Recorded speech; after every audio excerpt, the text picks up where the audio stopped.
Hi, I'm Matthew, and this is Rachel, and we're just going to say some quick remarks about why we're really excited about this conference and what we're hoping everyone will be able to get out of it.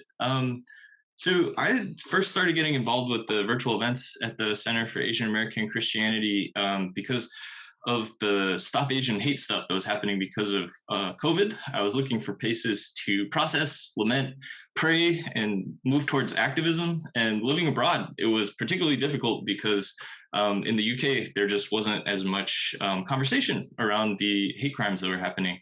And so it was really helpful to be able to attend these virtual conferences and connect with hundreds of people from around the world. We got to hear from leading scholars within Asian American theology and meet with activists on the ground and pastors. And I got to make a lot of new friends and connections from around the world that met these people in the offline world as well. And also gotten more involved with the work of the center from there. And I'm particularly excited about this conference because I think a lot about the passage in Revelation where it talks about how all peoples are going to be worshiping together at the marriage supper of the Lamb. And it'd just be amazing if we could break down the barriers to that happening now. And Asian and African American communities have had a complicated relationship that we'll hear more about in the conference. But I think the LA uprising really encapsulated a lot of these tensions between the two communities. Actually hit particularly close to home because when my wife was 1 year old, she was actually in the backseat of a car as her mom drove straight through the heart of the LA uprisings, and everything was on fire. And so I think this is a really powerful opportunity for us to kind of realize and prefigure everyone worshiping together at the marriage supper of the Lamb, but also modeling how our liberation is bound up with one another's and how we can kind of support both communities in this common project of liberation.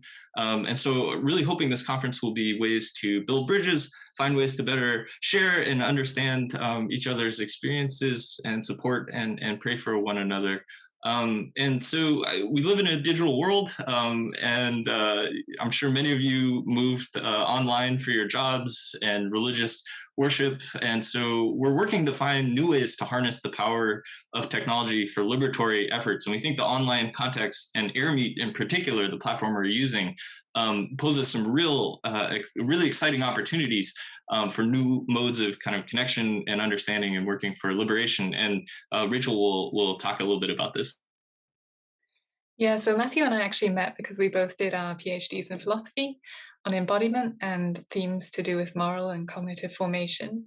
And now we're doing a project studying how to build online communities, sort of stemming from our interest in how the digital context extends or even creates different forms of embodiment, and so brings with it new opportunities and questions for formation.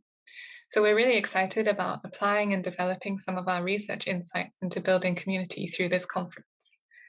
Now, we think that the online context provides some great opportunities, including for accessibility with automatic captions for those hard of hearing and offering some distance for people who might get overstimulated and so on. There are also opportunities coming out of the link between telepresence and trust, so many people find it easier to be open and share when online. And we also have the ability to connect communities from around the world when we're online. And we think this is a really important opportunity, especially where people may be scattered or find themselves shut off from opportunities to connect in offline spaces.